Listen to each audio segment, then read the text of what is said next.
Hello, welcome to another module in this massive open online course.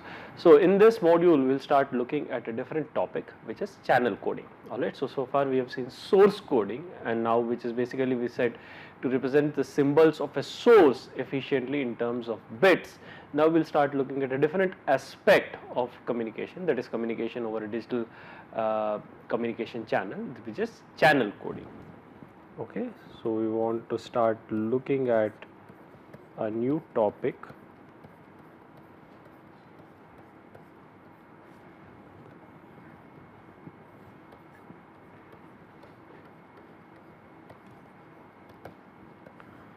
which is channel coding. Okay.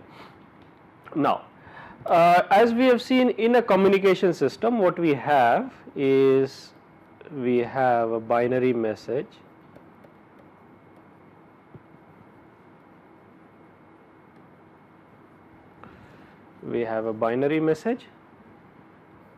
which will pass through some block. I am going to name this block later, and that passes through the channel,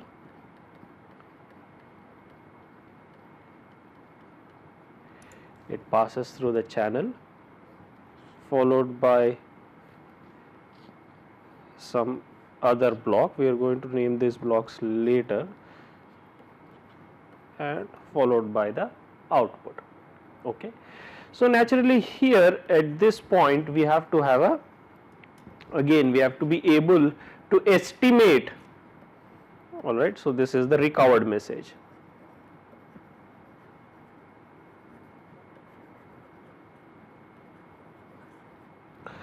Okay, so let's say we are transmitting the binary message 0, 1, 1, let's say any arbitrary message. Okay, so we have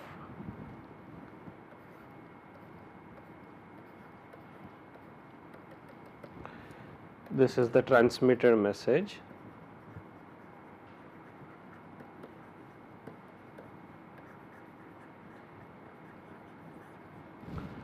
Okay, and the corresponding received message or the reconstructed or the corresponding, let's say, received message. Okay, not the reconstructed. We are talking about, let's say, at this point. Okay, let us make this fine distinction. Let us make this as the received message.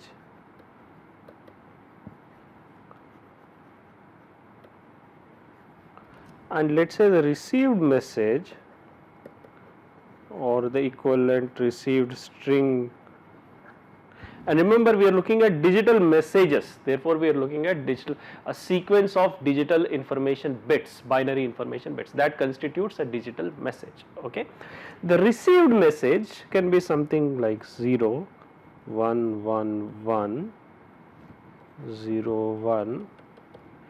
And if you observe this thing, what you will see is while the transmitted message is 0, 1, 1, 0, 0, 1 followed by the rest of the message, the received message is 0, 1, 1, 1, 0, 1.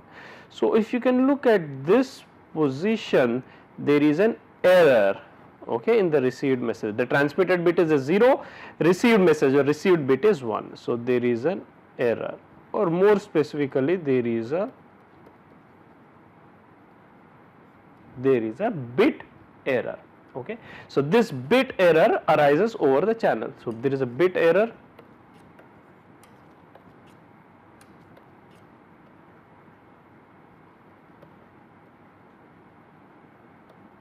over channel, or arising due to basically the noise in the channel.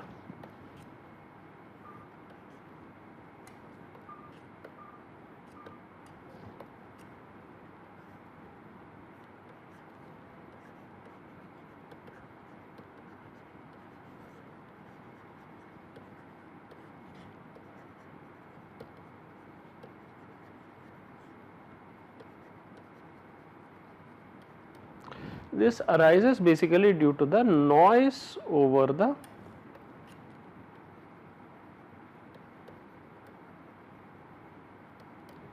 this arises due to noise over the channel. Okay, so we need to be able to correct such errors which are arising over the channel, right? Because we are transmitting a stream of digital communication bits, of digital bits which constitute the digital message that is transmitted over the channel at the receiver, correct? Due to noise over the channel, correct, due to the noise effects of the channel, the received message or the received sequence of bits, the received digital message is not in accordance with or is not identical to the message that has, some bits are in error, alright, which arise due to the these bit errors arise due to channel imperfections. At the receiver, we have to be able to recover from these garbled bits, that is, recover the errors which are arising, recover from these bit errors or errors in the message which are arising due to the channel imperfections. Okay, so at receiver, so we need to be able to correct the errors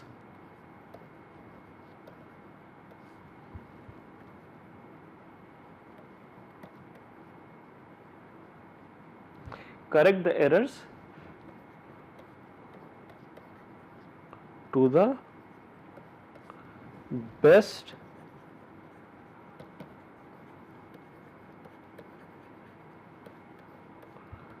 we need to be able to correct the errors to the best possible extent. Now remember, we are not looking at correcting, we are not looking at correcting all the errors. It might not be correct to, it might not be possible, right? In fact, that's what Shannon's capacity theorem tells us, that is, it's only possible to communicate with a diminishingly lower, that is, with a diminishingly lower probability of error. So it might not be able to recover from all the errors, bit errors that occur over the channel, but we will try to attempt, right? It is our aim to recover, that is, correct this digital message to the extent, to the maximum extent that is possible, that is, to recover from as many bit errors as possible. That is the idea. We might not be able to make the bit error rate exactly 0, but the idea is to make it as small as, to make this probability of error as small as possible. That is the idea. Okay, so we need to be able to correct the errors to the best possible extent, that is, need to make bit error rate as low as possible.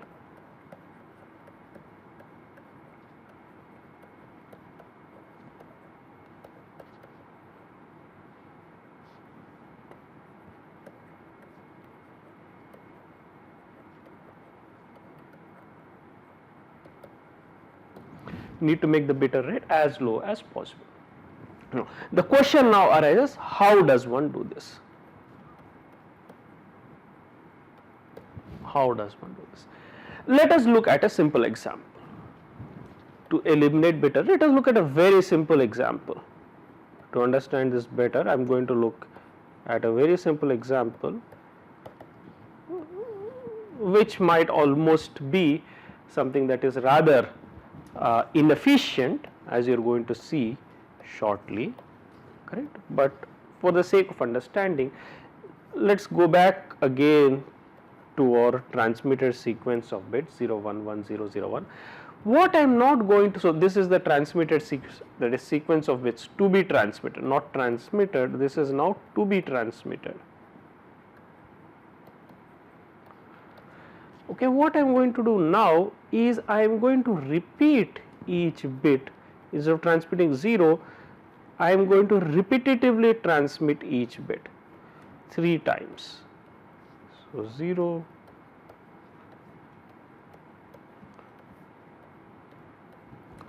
so now this becomes my actual transmitted, or let us put it this way.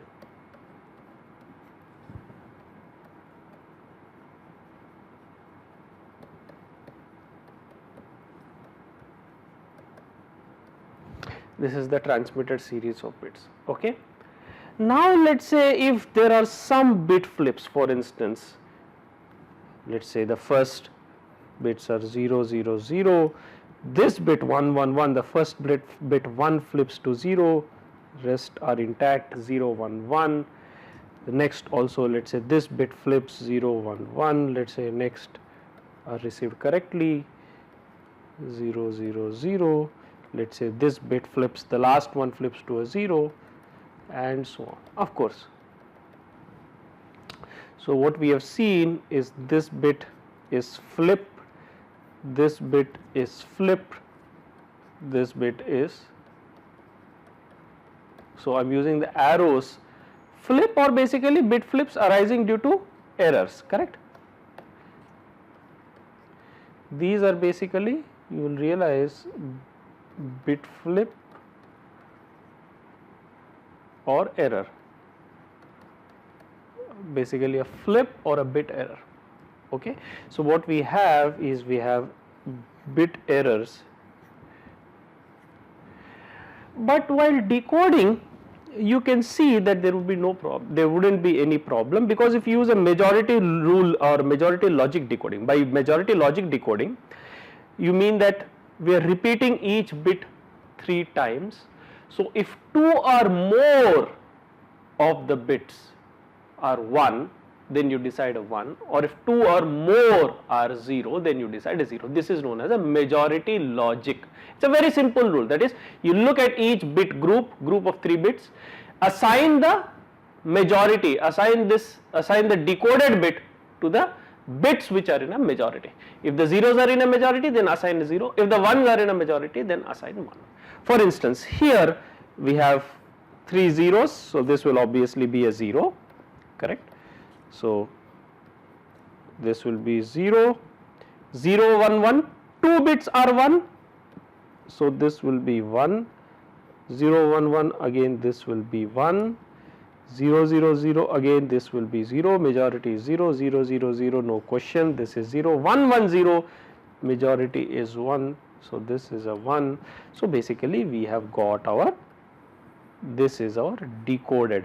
So, this is our, let us not use the word decoded, this is our reconstructed.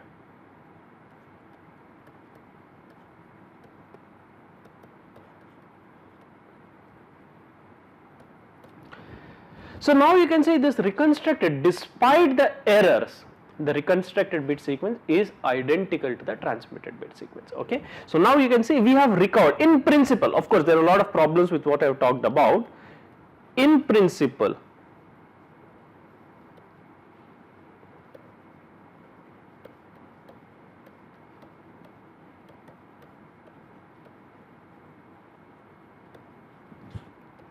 equals the transmitted bit sequence, reconstructed bit sequence is equal to the transmitted bit sequence despite the bit errors, which implies that we have been able to recover from the bit errors. Okay.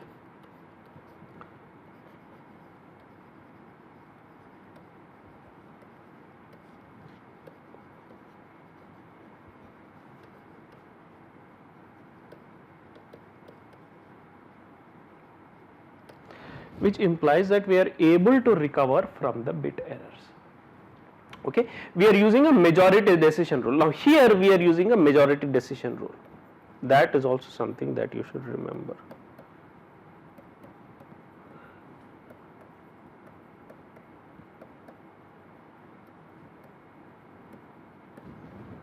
Majority decision rule.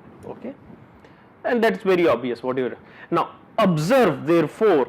Now, the first observation that you can make is observe that to be able to detect or correct errors, this is important, to be able to correct errors we need some form of redundancy. For instance, here we are repeating each bit 3 times, although we do not need to do it, we can transmit each bit a single time, but here to be able to recover from the errors we are repeating each bit 3 times. So, we are introducing redundancy in the system. Okay. So, to be able, so that is the first point, to be able to detect,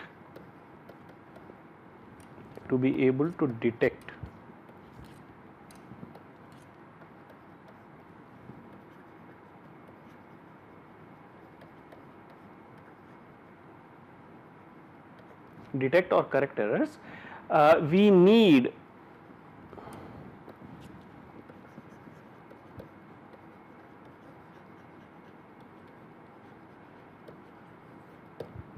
we need redundancy. Okay. For instance, example, we are taking the bit 1, we are repeating it 3 times.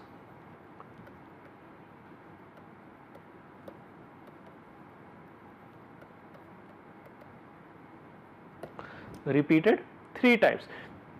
Now, this process, right, this process of systematically introducing redundancy to be able to detect or correct errors introduced over the channel, right, introducing systematic redundancy in the transmitted bit stream to be able to detect or correct errors is known as channel coding.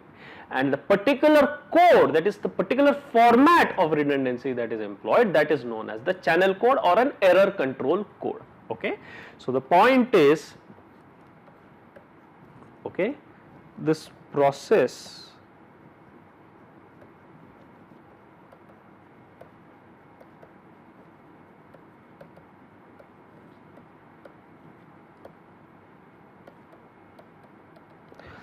of introducing systematic redundancy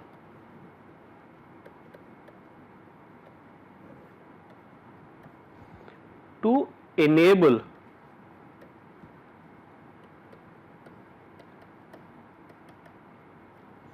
detection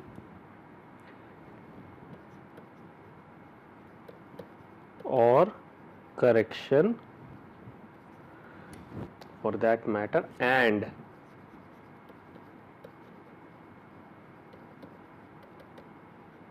detection and correction of errors over channel or introduced by the channel is termed as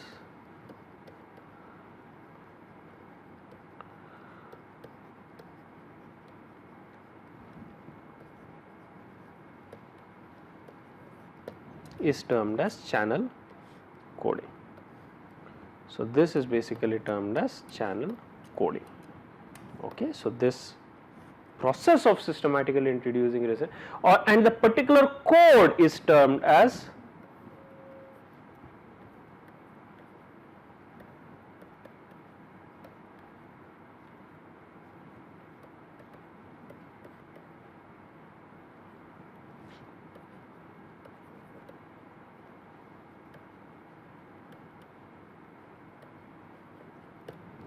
and the particular code is termed as an error control code.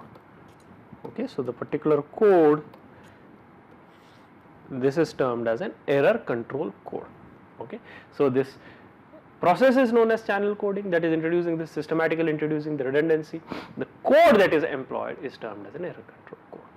Okay, so naturally when you employ encoding at the transmitter, you have to employ decoding at the receiver. All right, so that's what these blocks are. So these blocks constitute basically your channel code.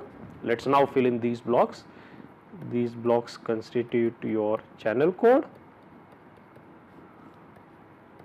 that is your encoder, and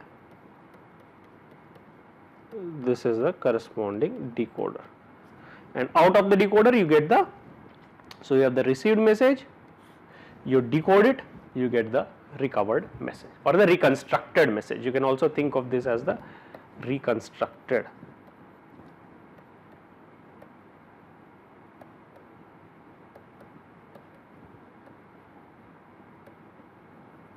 You can also call this as the reconstructed message.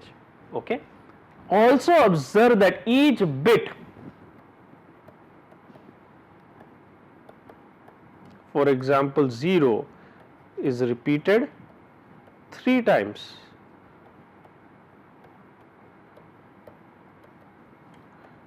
In this simple example, each bit is repeated 3 times, implies for every one information bit there are 3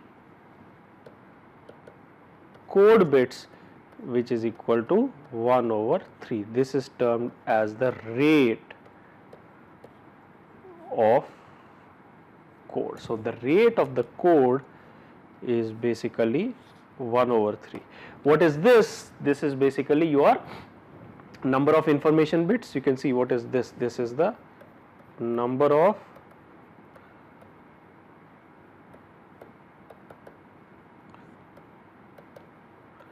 information bits divided by the number of output code bits. This is equal to the rate. This is equal to the rate of the code. Number of information bits divided by the number of code bits. This is equal to the rate of the code. Also observe that this is an important aspect, code bit, that shows that at what rate are we introducing the redundancy. Remember, we have to introduce a redundancy. So for each information bit there is a certain larger number of code bits that is generated. That is the meaning of redundancy, right? So this rate is basically shows us what is the number of code bits, number of redundancy, what is the number of redundant bits that are introduced for each information bit. Alright. So if you simply transmit the information bit, there is a maximum possible rate is 1.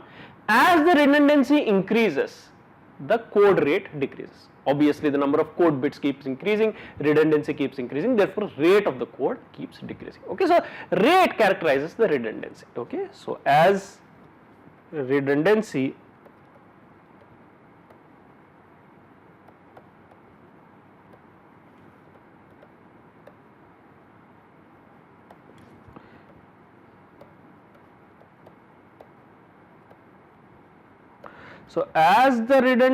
increases, right, the rate decreases. Okay, so this is something that you have to keep in mind. So obviously the best code would give the maximum possible error recovery or the best possible error protection for the minimum redundancy, that is lowest possible redundancy, best possible error protection. That would be an efficient code. Okay. Now obviously if you keep increasing the redundancy without bounds, so naturally the error protection, right, for instance if you keep repeating it 5 times, 10 times and so on, as the rate decreases the error protection increases. But we don't want that. We want to have reliable degree of error protection. At the same time limit the redundancy, because the redundancy decreases the bandwidth efficiency of the system. Observe, when you are repeating a bit 3 times or 5 times, let's say, the same bit, right, the same bandwidth which could have been used for transmission of other information bits is now used for transmission of the redundant bits. Okay, so increased redundancy reduces the bandwidth efficiency of the system. That is an important point. Increased redundancy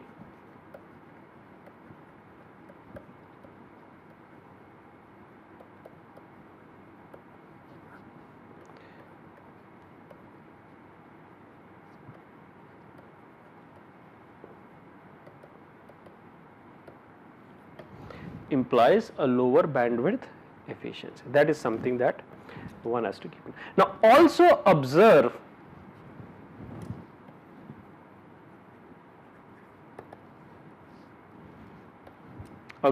also that, for instance, you have this 1 which you are repeating 3 times, okay, or let me write it this way, this 1 which has been repeated 3 times. Now if there is a single bit in error, for instance you have 0, 1, 1,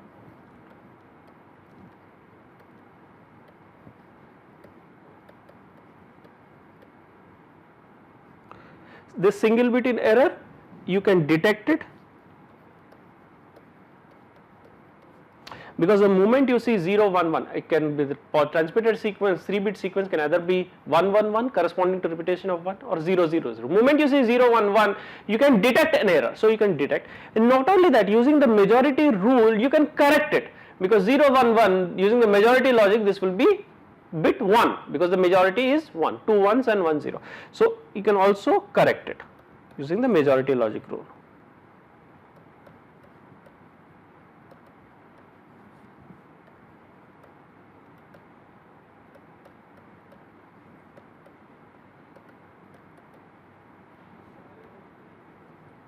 You can also correct this using the majority resistance rule. However, let's say if you receive 2-bit flips 0, 1, 0. There are 2 bits in error.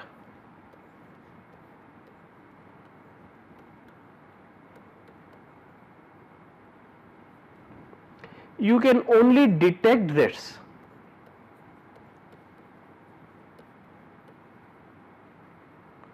You know that something is wrong because the moment you see 0 0 0 1 0, you know that there has an error has occurred. But if you try to correct it using the majority logic decision rule, you will end up with 0 because there are 2 zeros 1 1. So correction not possible, or rather correction will be erroneous. This will be corrected to bit 0, correct, which is basically wrong. Okay, using correction will be erroneous. That's the whole point, because it will be bit 0 which is correct. So 2-bit error. So the point is that I want to drive is 1-bit error can be detected and corrected. So single bit error. So if you look at this repetition code, the larger point that I want to have is, larger point I want to make is that 1-bit error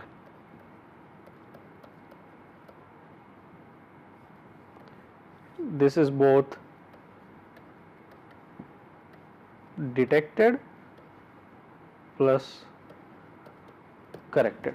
However, if you have a 2-bit error,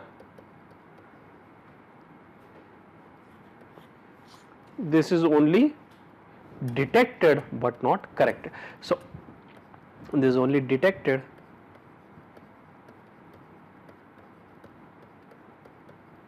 not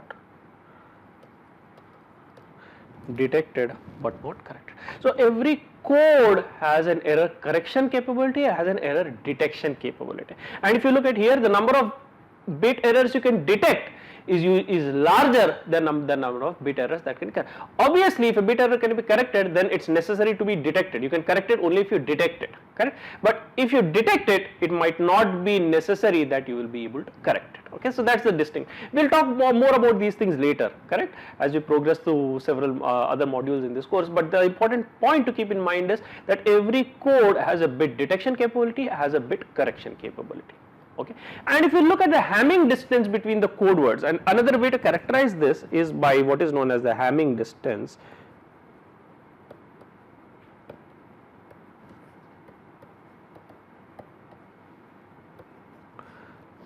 The Hamming distance is simply number of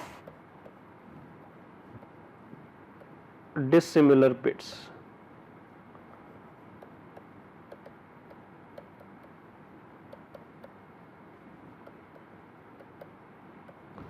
For instance, if you look at our 0, our transmitted code bit 111, 1-bit error, received 1 is 0. So there is a 1-bit difference.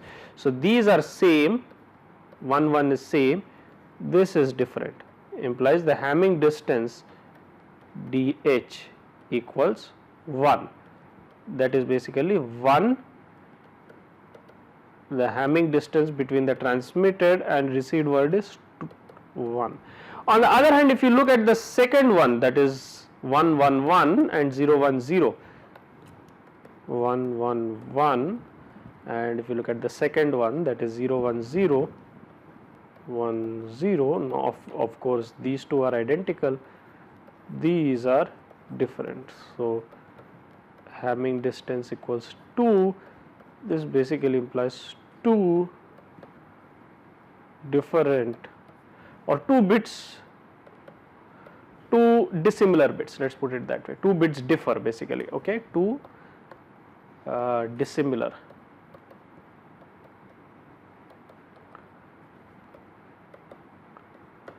This is 2 dissimilar bit. Okay, so the Hamming distance. So the Hamming distance between, so what this says is, in terms of the Hamming distance, if there are 2 bits in error, or the Hamming distance is 2, then you can detect it but not correct it. If there is 1 dissimilar bit, then you can both detect it as well as correct it. Okay, so that's a very high level overview of the concept of channel coding and the terminology. What we have looked at is a very simple channel code. There is a repetition code. Although it's a code in the strict sense of the word, but it's a very inefficient code.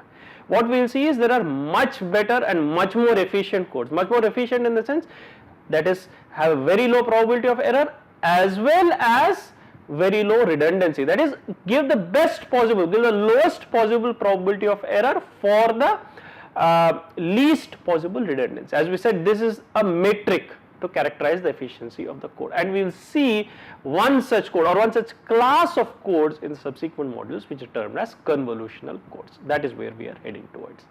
Okay, so we will stop here. Thank you very much.